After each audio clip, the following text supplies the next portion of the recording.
16h-17h, Sud Radio, c'est votre avenir. Alexandre Delovac. Bonjour à tous, soyez les bienvenus, ravis de finir cette semaine avec vous tous. Le standard est ouvert, aujourd'hui c'est c'est Aude, c'est pas Zach, mais Aude au standard. Et si vous souhaitez appeler, c'est le 0826 300 300. Alors vous connaissez le principe de l'émission, vous qui nous écoutez, et vous peut-être que vous vous sentez dans une impasse, autant sur le plan sentimental ou professionnel, et vous ne trouvez pas d'issue pour en sortir. Alors vous avez besoin d'éclaircissement sur votre situation personnelle. Vous avez peut-être une idée de changement, de reconversion, mais vous n'osez pas, par manque de confiance en vous, d'affronter, d'avancer, de changer, de prendre de certaines décisions.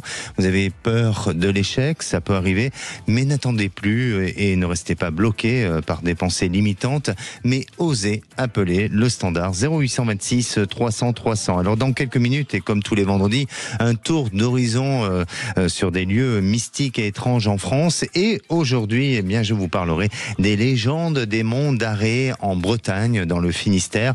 Et vous verrez que c'est un endroit assez mystique et assez impressionnant aussi. Sud Radio, c'est votre avenir. Alexandre Delovac. Et j'ai le plaisir d'accueillir Patrick. Bonjour Patrick. Oui, bonjour Alexandre. Bienvenue à l'antenne de Sud Radio, Patrick. Merci beaucoup, merci beaucoup. Vous Alors, nous appelez d'où ? De Toulouse. De Toulouse, parfait. Ouais, de Toulouse, voilà. Donc, ma question, enfin, je voulais, parce que là, je suis dans la tourmente un peu, j'arrive pas à me positionner, j'ai pour projet de m'installer à l'étranger. Je peux citer le pays ou pas ? Oui, bien sûr, allez-y. Allez-y. En Suisse, à Lausanne, donc. D'accord. Et avec ma fille. Et donc j'arrive pas à franchir, enfin je sais pas, je me pose plein de questions à savoir si ça va marcher, si ça va fonctionner, comment ça va se passer quoi. D'accord. Alors ce projet-là, vous le pensez aujourd'hui, certes, mais pour le mettre en application sous combien de temps, Patrick ? Alors, je pense que pour cette année, ça risque d'être compliqué parce que bon, en plus, au-delà de ça, je suis dans une situation financière un peu chaotique. Oui. Donc, mais par contre, le plus tôt possible. Si c'est pas cette année, pour 2005, j'espère bien partir pour 2026. Quoi. D'accord. Et si c'est pas trop indiscret, pour quelle raison vous souhaitez partir de la France ? Alors, pour quelle raison ? Il y a plusieurs raisons. Bon, quand on voit comment fonctionne ce pays, ça me donne plus. Enfin, voilà, j'ai l'impression qu'on marche sur la tête, quoi, sur tout plein de plans. Et aussi par rapport les salaires. Bon, je sais que la vie est plus chère en Suisse, mais les salaires en Suisse sont plus conséquents qu'ici. Et puis aussi, je souhaiterais que ma fille puisse intégrer une école d'art en Suisse, parce que là, actuellement, elle est dans une école d'art à Toulouse. Et j'aimerais, si possible, qu'elle puisse voir ailleurs comment ça se passe, quoi. D'accord. Donc vous, votre objectif, Patrick, c'est de trouver ou d'avoir une meilleure qualité de vie, c'est ça ? Exactement. Que vous ne retrouvez plus en France. Oui, tout à fait. Alors, bien sûr, je porte pas d'avis particulier, mais il y a aussi, en dehors du système dans lequel nous sommes aujourd'hui, est-ce qu'il y a aussi chez vous peut-être un ras-le-bol des expériences vécues auparavant, ou tout simplement un besoin de prendre l'air et un besoin d'un nouvel oxygène et de partir sur quelque chose de nouveau, que ce soit la Suisse ou un autre endroit. Mais aujourd'hui, bon, vous pensez à la Suisse parce que il y a peut-être aussi des liens qui vous rapprochent, ou peut-être il y a quelque chose dans ce sens-là, mais pour moi, et ce qui semble ressortir chez vous, c'est que dans l'urgence et dans la priorité des choses, c'est plus d'un changement de vie. C'est ça ? Oui, tout à fait. Oui. Oui, tout à fait. Alors, ça va se mettre en place, des choses vont se positionner. J'ai quand même le sentiment que ça va pas être facile, que ça va pas être évident, qu'il y a des blocages qui peuvent se faire, mais je vous sens soutenu et je vous sens aidé. Est-ce qu'il y a des personnes qui peuvent apporter de l'aide ou du soutien vis-à-vis de votre déménagement ou en tout cas de votre changement de vie ? Oui, je pense, oui. Je pense que bon, déjà j'en ai parlé à quelques collègues de travail. Et c'est vrai que il y en a certains qui seraient plutôt intéressés aussi. Bon, après ils m'ont dit on te laisse y aller seul, voir. Tu prends la température, si je puis m'exprimer ainsi. Et puis après voilà. Mais je pense. Autour de moi. Après, par contre, j'en ai pas parlé du tout. J'en ai pas du tout parlé à ma famille. D'accord.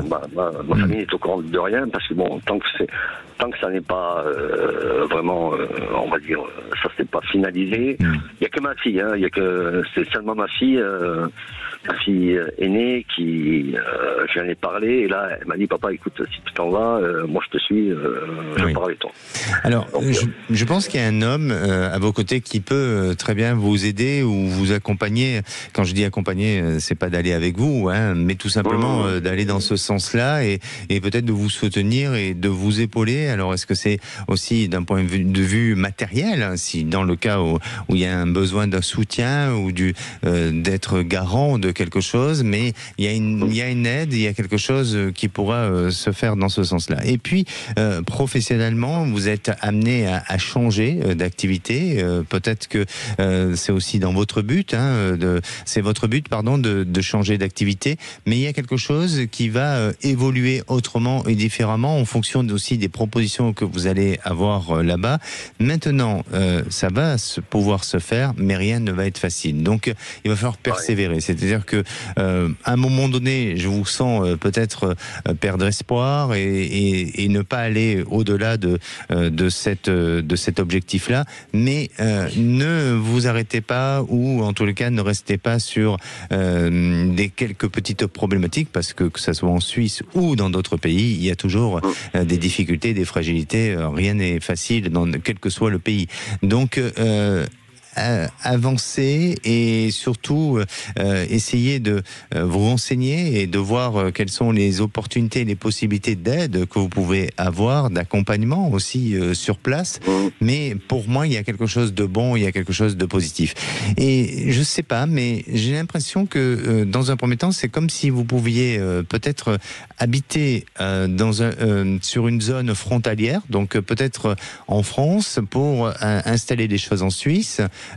Progressivement et que ça vienne dans un deuxième temps. Mais je vous sens peut-être aller le faire de cette manière-là, vous voyez. D'accord. Parce que alors que je vous explique, moi j'ai ma nièce et son petit ami qui vivent déjà, ça fait depuis 1 an qu'ils sont installés à Montreux. Et donc j'ai déjà quelqu'un qui est sur place, quoi. Ah d'accord. Donc vous pouvez avoir de l'aide de leur part. Oui, je pense, oui. Dans un premier temps, oui. Dans un premier... Voilà, je pense maintenant, mais oui. Oui, alors c'est ça que je ressentais. C'est qu'il y a une aide d'un proche, de quelqu'un qui peut être là et qui peut vous accompagner. Mais vous allez avoir une première opportunité, c'est-à-dire d'habiter de manière frontalière, sur la Haute-Savoie, où vous voyez quelque chose, et puis commencer à faire les démarches pour aller en Suisse, puis après vous déplacer définitivement vers la Suisse. Mais ça se fait en 2 étapes. Mais n'ayez aucune inquiétude, pour moi, les choses peuvent se faire. Il suffit juste d'être très ambitieux, d'avoir de la conviction et de la détermination. D'accord ? D'accord, très bien. Parfait. Merci à vous, Patrick. Prenez soin de vous. Et puis surtout, tenez-nous au courant et puis appelez-nous depuis la Suisse, parce que je sais qu'il y a beaucoup de Suisses qui nous écoutent aussi. Je n'y manquerai pas. Merci. Et on embrasse les Suisses. Exactement. Merci. Je vous remercie. Merci à vous. Allez, très bon week-end à vous. Merci. Au revoir. Et j'ai le plaisir d'accueillir Joël. Bonjour Joël. Oui, bonjour Alexandre. Bienvenue à l'antenne de Sud Radio. Joël, vous venez d'être sélectionné par Aude au Standard.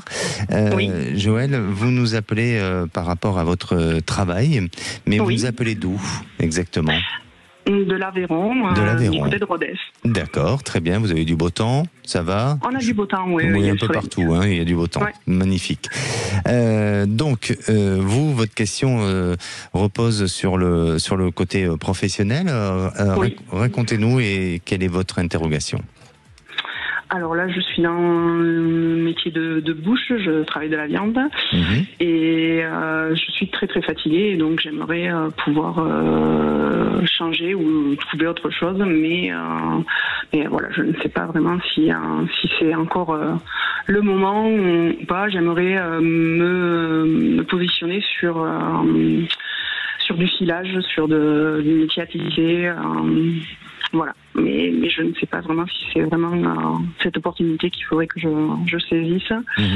J'ai besoin financièrement de ce travail parce que voilà, financièrement j'en ai vraiment besoin, mais voilà, je suis quand même très fatiguée et je me pose des questions sur le fait de devoir continuer dans ce travail. D'accord. Quand vous dites que vous travaillez dans la viande, c'est dans les abattoirs que vous travaillez ou... Non, dans un atelier de découpe. Dans un atelier de découpe, d'accord. Mais vous en avez marre de ce quotidien, de cette routine professionnelle peut-être ?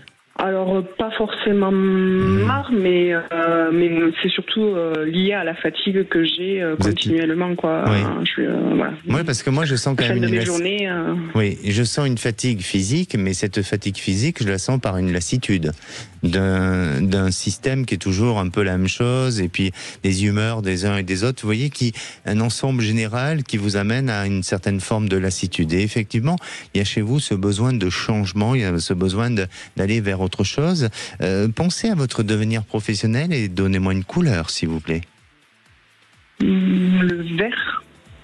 Bleu-vert. Le vert, oui. Vert. Oui, un bleu vert, ça peut faire canard, ça peut faire turquoise, comme vous voulez. Oui, voilà. Vert. Voilà, un peu, mais je vois votre nuance, c'est parfait. Et justement, il y a une tendance à changer, mais avec beaucoup de discrétion, avec un peu de timidité. Vous voyez, le fait de vouloir passer d'une couleur à une autre couleur sans trop prononcer sa couleur, eh bien, c'est aussi ça montre une personnalité avec une notion de discrétion, une notion d'y aller doucement et progressivement, mais de changer la nuance des choses, d'y aller quand même. Donc pour moi, bien sûr que aujourd'hui vous êtes épuisé de votre fatigue et de votre travail, et ça crée cette fatigue-là. Il faut faire attention quand même à un risque de burn-out. Mais maintenant, je suis pas le médecin pour vous dire ça, mais attention et de faire en sorte de prendre soin de vous. Mais pour moi, vous allez aller vers un changement. Vous allez aller vers un changement. Vous verrez qu'à partir de ce mois de juillet 2025, eh bien là, on parle d'une éventuelle opportunité ou d'une éventuelle ou d'un contact qui pourrait vous permettre d'avancer, d'évoluer et de postuler dans un autre lieu, dans un autre endroit. Alors, c'est peut-être pas dans le secteur que vous souhaitez aller, mais on peut parler de secteurs assez similaires. Et là, vous repartez sur quelque chose de nouveau. Je sens de la formation pour vous. Vous serez amené à pouvoir être formé et ensuite à pouvoir évoluer au sein de cette structure et avec une organisation qui sera totalement différente dans laquelle vous êtes aujourd'hui. D'accord, ok. Et c'est un métier de main, on va dire, de travailler avec les mains. Pas forcément. Il y a beaucoup d'électronique, de nouvelles technologies, de choses comme ça. Donc oui, il y a un peu avec les mains, mais on dirait qu'il y a une notion de concentration et d'intellectuel un peu. Vous voyez, mais qui soit complètement adapté à vos capacités et donc aucun stress. Et vous verrez que vous allez pouvoir assurer et assumer totalement votre fonction. D'accord. Et c'est proche de mon habitation, en fait. Pas très loin, pas très loin. Très bien. Merci à vous, Joël. Prenez soin de vous. Merci. Et puis, merci, vous aussi, prenez soin de vous. Merci, c'est très gentil. Merci.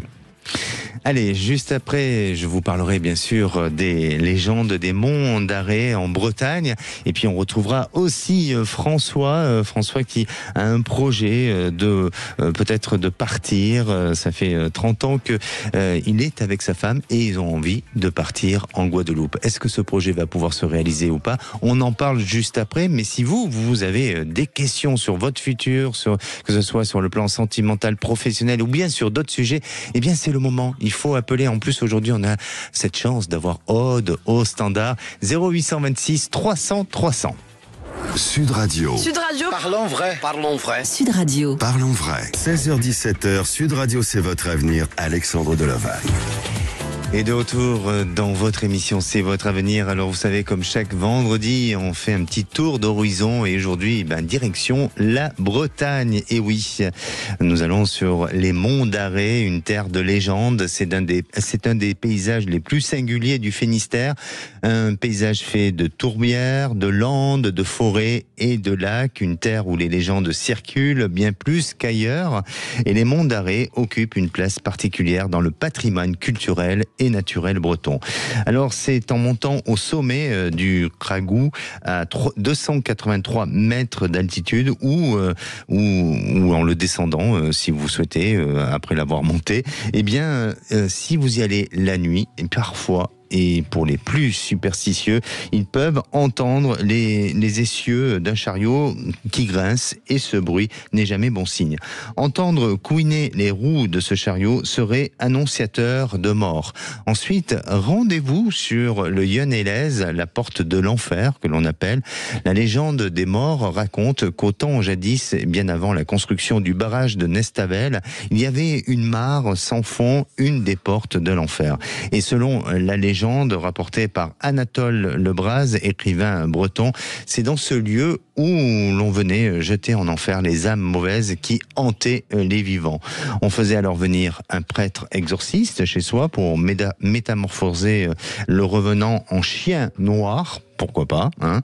Et enfin, si vous souhaitez être plus curieux sur les légendes et ces mystères des monts d'Arrée, la visite de l'écomusée est indispensable pour comprendre ce territoire fascinant et complexe. Et puis, bien sûr, au-delà de ces légendes, de ces histoires, c'est un endroit juste fantastique pour le regard des yeux, pour admirer, pour ressentir l'énergie. En tous les cas, la Bretagne, c'est une jolie destination. Et à présent, j'ai le plaisir d'accueillir François. Bonjour François. Oui, bonjour. Bienvenue à l'antenne de Sud Radio, François. Merci beaucoup. François, vous nous appelez d'où ? Dans l'Oise. Vous êtes de l'Oise, c'est ça ? Oui, de l'Oise. Oui. D'accord. Alors, François, vous êtes marié presque depuis 30 ans. Oui, c'est ça. C'est pas rien, hein ? 30 ans de mariage. Ouais, c'est quelque chose. Et vous êtes toujours aussi heureux après 30 ans de mariage ? Oui, il y a des hauts et des bas, mais ça va. J'aime bien, ça va. oui. Il y a un peu d'hésitation, qu'est-ce qui se passe ? Vous envisagez pas de vous séparer avec votre épouse ? Non. Bon, ça tombe bien, parce que sur ma fiche, c'est pas ce qui a été indiqué, hein, donc au contraire, vous avez un projet commun. Oui, on voudrait prendre notre retraite dans le Dom-Tom. Oui. Et bon, mais le souci, c'est que on ne sait pas trop si ça va se faire, quand et comment et quoi et quoi. Vous êtes originaire, vous, des Dom-Tom ? Oui. D'accord. Oui. Vous avez de la famille en Guadeloupe ? Oui. Oui. Oui. Donc, vous avez envie de revenir à vos sources un peu ? Oui, c'est ça. Hein ? C'est ça. Exactement. C'est ça. Aujourd'hui, c'est pour passer une retraite, j'imagine ? C'est pour la retraite. C'est pour la retraite. Voilà. Et ce projet, vous l'envisagez sous combien de temps, François ? Maximum 2 ans. Maximum 2 ans. Alors, qu'est-ce qui vous fait peur ? C'est l'idée matérielle de ne pas pouvoir y arriver, de ne pas pouvoir aller jusqu'au bout de ce projet sur le plan matériel ? Ou est-ce que ce sont les attaches que vous avez ici, sur le continent, où ça vous est difficile ? Quelles sont vos peurs, vos craintes que vous pouvez avoir, François ? Eh bien, est-ce qu'on va trouver un logement par rapport à la vente de notre bien. Et parce que vous souhaitez racheter, vous souhaitez réinvestir. Voilà, on souhaite réinvestir. Voilà. D'accord. C'est ça. Donc ce sont des peurs et des craintes matérielles seulement, de savoir est-ce qu'on va arriver à vendre et est-ce qu'on va pouvoir réinvestir à l'avenir. Voilà, mais il y a des choses quand même ici qui vous sont un peu difficiles, non ? Oui, parce que on m'a proposé de faire un regroupement financier. Financier. D'accord. Et est-ce que je dois le faire? Est-ce que je dois pas le faire? Est-ce que je dois vendre tout de suite? Voilà. Est-ce que le regroupement va passer? Voilà, il y a tout un tas de questions. Mais c'est-à-dire que après tout dépend de votre échéance. Pour moi, je pense pas que ça change beaucoup les choses. C'est-à-dire que si vous faites un regroupement, oui, ça peut effectivement soulager un petit peu, mais ça allonge la dette, hein, évidemment. Alors si c'est pas trop indiscret, il vous reste beaucoup à payer sur cette maison?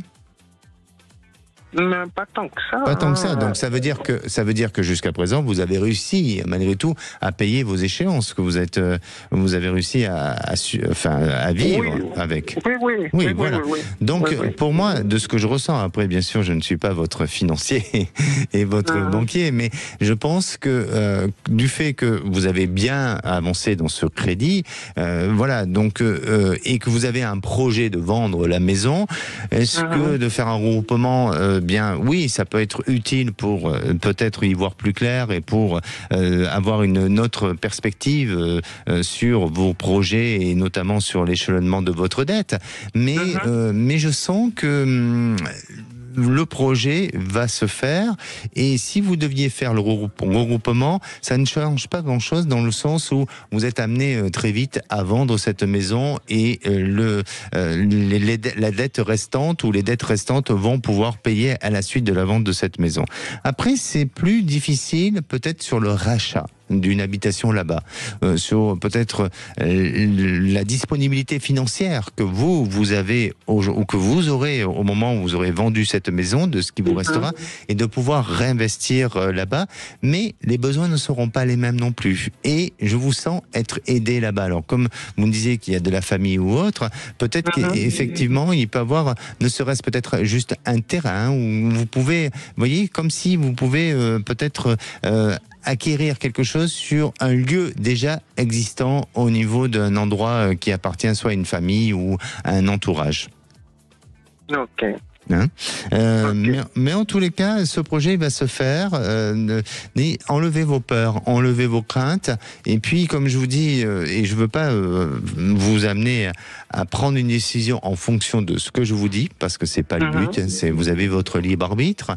Mais que vous fassiez un regroupement de dettes ou que vous continuez de cette manière-là pour après vendre, pour moi, je vois pas de grand changement. Et peut-être que justement, à vous de vous sentir plus à l'aise, soit avec le regroupement ou soit sans pour autant le faire. Voilà, exactement. D'accord ? Ok. Eh ben, je vous remercie. Mais en tous beaucoup. les cas, le projet va aboutir. Et il faut y aller, il faut foncer, et vous verrez que vous aurez des jours heureux. Ok. Ben, je vous remercie beaucoup. C'était gentil tout plein. Merci François, prenez soin de vous. Merci. Allez, c'est à vous de poser toutes vos questions qui vous préoccupent dans votre quotidien, que ce soit sur un plan familial, affectif, sentimental ou bien sur d'autres sujets. N'hésitez pas à le faire. Je vous donnerai tous les conseils possibles pour arriver justement à prendre une décision et à enlever tous les doutes ou toutes les craintes que vous avez. On va se retrouver dans quelques instants avec Aurélia. Alors Aurélia, elle songe à une reconversion professionnelle, mais ne sait pas comment faire. Est-ce que elle va pouvoir y arriver? Est-ce que aujourd'hui, bien, elle est dans une situation de stabilité ou pas? On en parle juste après. Ne bougez pas. Appelez maintenant Sud Radio au 0826 300 300 et participez à C'est votre avenir. 16h-17h, Sud Radio C'est votre avenir, Alexandre Delaval. Et de retour dans votre émission C'est votre avenir. Bienvenue à tous ceux qui nous rejoignent. Je rappelle, nous sommes en direct. Au standard, c'est Aude aujourd'hui. Et n'hésitez pas à appeler, bien sûr, le standard 0826 300 300 pour poser toutes vos questions. Il faut en profiter. Peut-être que vous posez des questions sur votre week-end. Comment va-t-il se passer? Eh bien, vous aurez peut-être la chance d'avoir des réponses. Et aujourd'hui, j'ai le plaisir d'accueillir Aurélia. Bonjour Aurélia. Bonjour Alexandre, merci de me recevoir. Merci à vous. Vous nous appelez de Toulon? C'est ça. Bien. Et vous avez des questionnements concernant votre situation professionnelle? C'est ça, ça fait plus de 5 ans que je suis en réflexion pour une réorientation professionnelle, car démotivée et perte de sens pour plusieurs raisons. J'envisage de faire une... Pardonnez-moi Aurélien, on va essayer d'aller dans l'ordre des choses. Vous êtes depuis 5 ans dans cette recherche de reconversion et tout ça. Vous êtes démotivé, mais de quel secteur d'activité, par rapport à quel secteur d'activité vous êtes démotivé et qu'est-ce qui s'est passé auparavant ? Là, je suis actuellement dans la communication, oui. Plusieurs refus de demandes de formation d'entreprise, du manque de reconnaissance aussi de mon statut, etc. Donc c'est vrai que, et puis ça fait 24 ans que je suis dans la même entreprise, donc j'ai fait un petit peu le tour de la question. Ok, d'accord. Voilà. Et donc j'envisage de faire une formation, une reprise d'études pour me conforter dans mes choix, mais je vous avoue que j'ai plein de choses qui m'intéressent, je suis perdue et ça m'épuise et je perds un peu confiance, quoi. Vos études, la réorientation que vous souhaitez, dans laquelle vous souhaitez aller, et vos études, c'est dans quoi exactement ? Justement, je n'arrive pas à définir. Beaucoup de choses m'intéressent. Ça peut être dans le conseil en insertion, dans la formation. J'ai une double activité aussi dans le secteur artistique, dans la danse. Donc c'est vrai que je vous avoue, je suis vraiment perdue. Je ne sais pas vers où m'orienter en fait. Pour moi, alors il y a plusieurs choses qui semblent apparaître et ça vous empêche pas d'avoir plusieurs activités, hein, même si vous avez une activité principale, mais tout ce qui touche à la formation et peut-être aussi à la réinsertion, effectivement, il y a quelque chose de bon et de positif. Alors, je vous sens plus vous orienter vers de la formation que de la réinsertion, pour une simple et bonne raison, c'est le système dans lequel, à un moment donné, vous serez amené à être ou avoir l'opportunité d'aller ne vous conviendra pas forcément dans la réinsertion. Dans son fonctionnement, par rapport aux outils aux outils de travail qu'on pourrait vous donner, eh bien, ça ne sera pas en adéquation avec votre philosophie à vous ou le fonctionnement. Donc, je vous sens plus vous réorienter vers de la formation, parce que votre formation de base c'est la communication, et même si la formation c'est un autre métier que la communication, mais malgré tout, la formation reste un métier de communication et de transmission. Et là, vous avez besoin d'apporter autre chose. C'est-à-dire que toute votre expérience que vous avez eue jusqu'à présent, c'est de l'acquis pour vous, mais aujourd'hui, il y a cette nécessité d'être dans cette notion de transmission. Vous avez quel âge exactement là ? 45 ans. Voilà, bon, vous arrivez à un âge où justement il y a ce besoin de transmettre aussi, et donc pour moi peut-être que ça pourrait être intéressant d'aller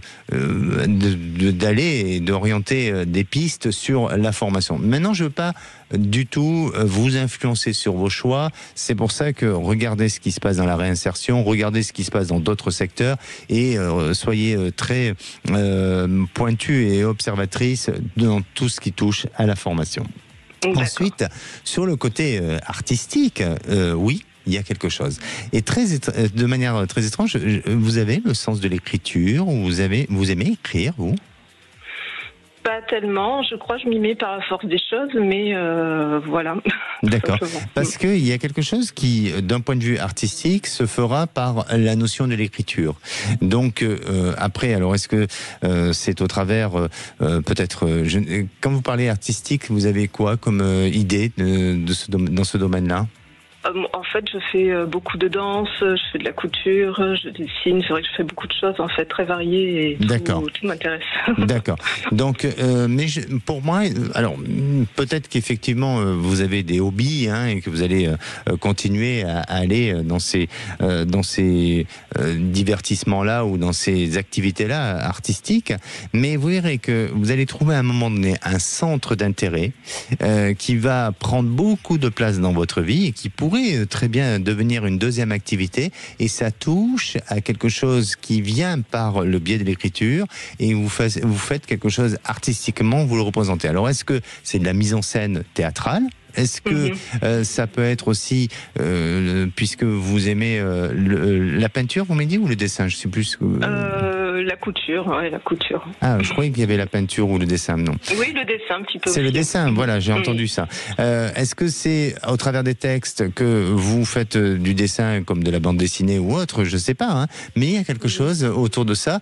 Et puis après, peut-être que à vos temps perdus, la couture ou autre chose. Mais vous verrez que le côté artistique et votre talent, même si on a tous en nous plusieurs talents, à nous de se révéler et à nous de gagner confiance en nos talents et en nos capacités et en nos valeurs.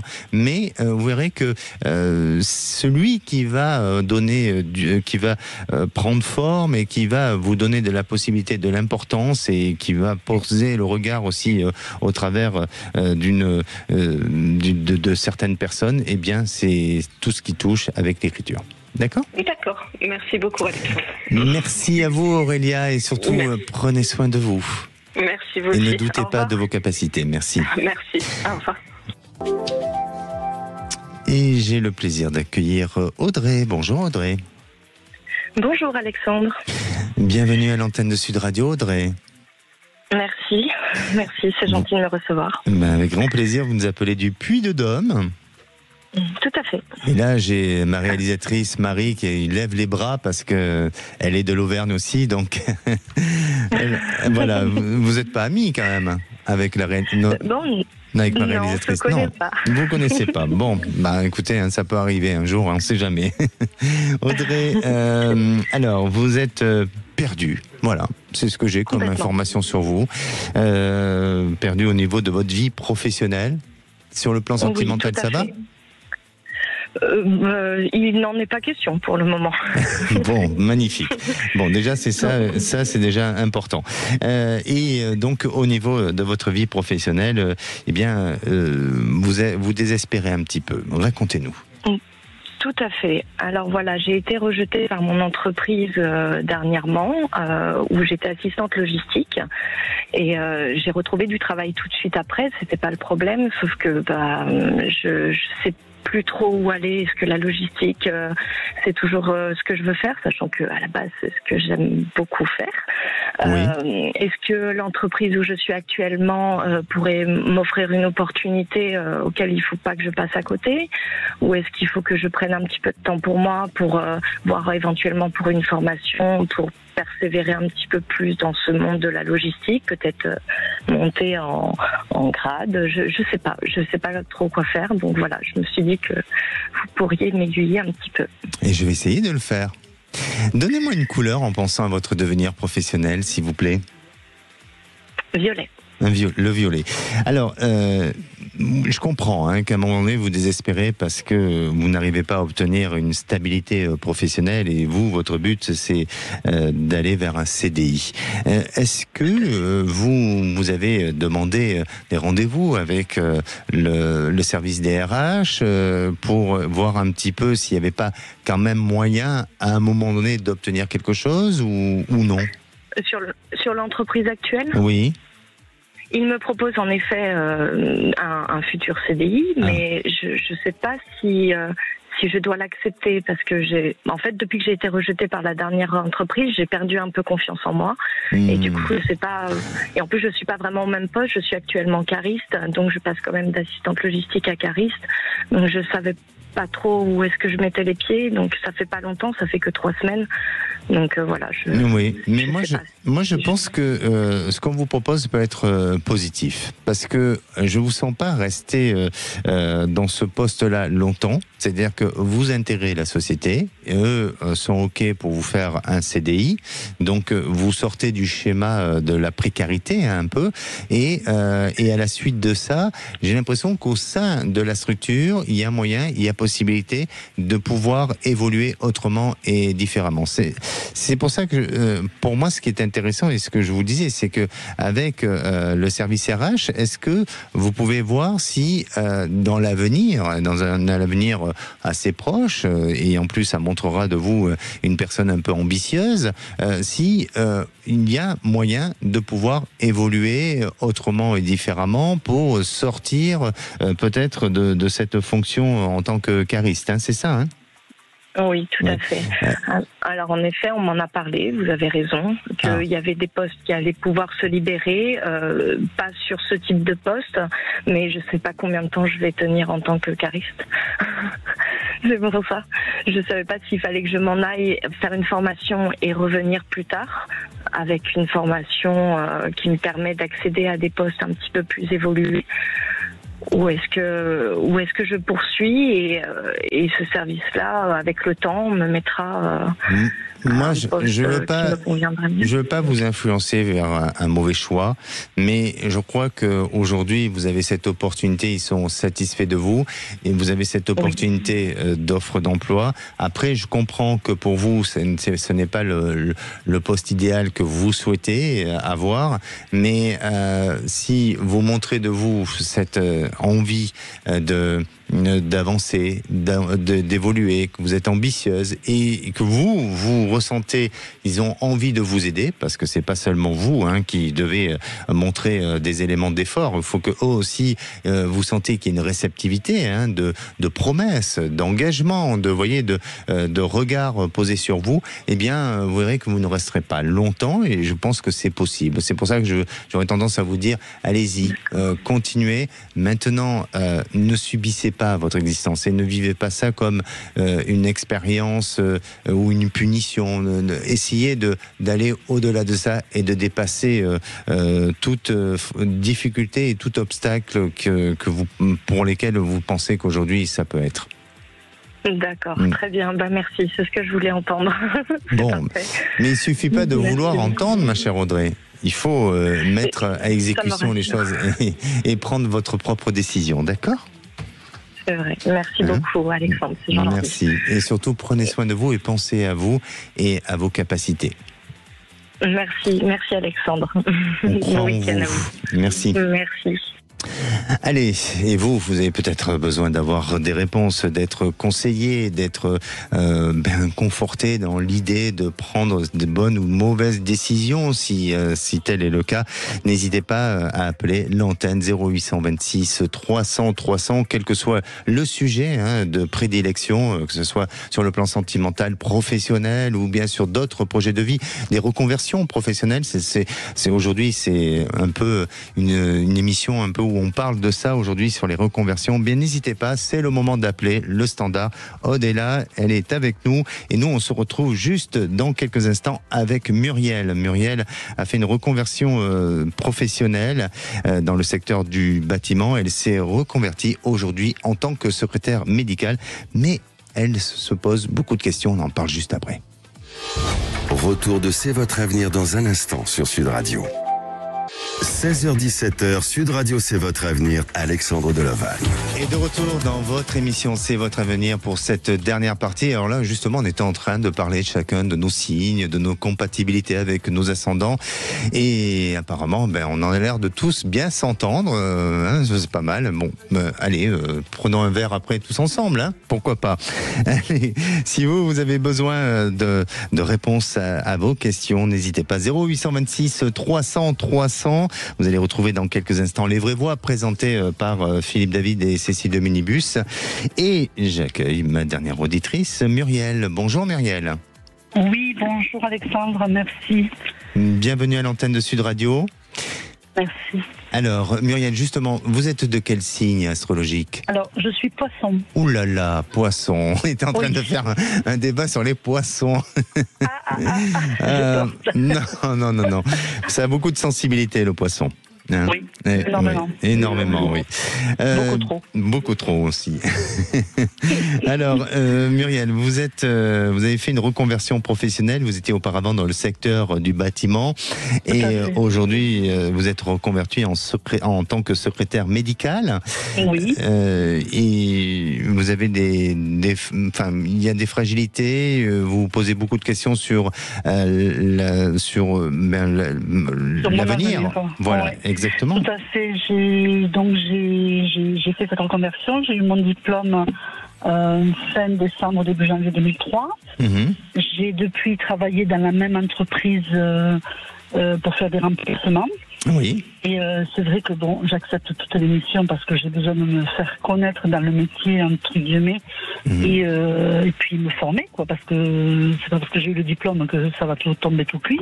Oui. Donc voilà. Et puis là, ces derniers temps, enfin, je veux dire, je suis un petit peu dans l'incertitude parce que tout ce que tous les postes pour lesquels je postule, je n'ai même pas de retour négatif. Et puis là, on ne m'appelle plus et pour faire des remplacements. Donc, alors que ça s'est toujours très très bien passé. Là-dessus, il n'y a vraiment aucun souci. Et moi, mon doute... Alors, si vous voulez, quand j'ai quitté mon ancien emploi, j'étais en CDI. Oui. Donc, c'était un emploi alimentaire, certes, mais en tout cas, j'étais dans une sorte de sécurité. Oui. Chose que je n'ai plus forcément puisque je ne fais que des remplacements. Pour certains très longs, pour d'autres moins longs.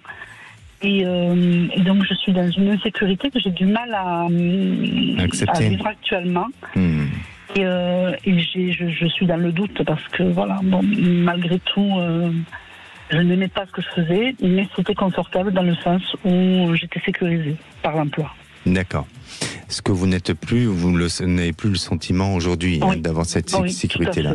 Alors, Muriel, si je me concentre sur vous, je veux pas dire que j'ai pas une bonne nouvelle, non, pas du tout. Mais j'ai pour l'instant, je dirais, une réponse qui est pas encore complètement rassurante, dans le sens où vous êtes effectivement dans cette fragilité, et je dirais à la limite que c'est normal. Ne vous posez pas autant de questions vous concernant. Laissez vivre ce temps nécessaire, parce que même si vous êtes dans cette période de fragilité, dans cette période d'instabilité, eh bien, cette période-là, elle est tout à fait normale et logique en fonction de ce que vous êtes en train de vivre.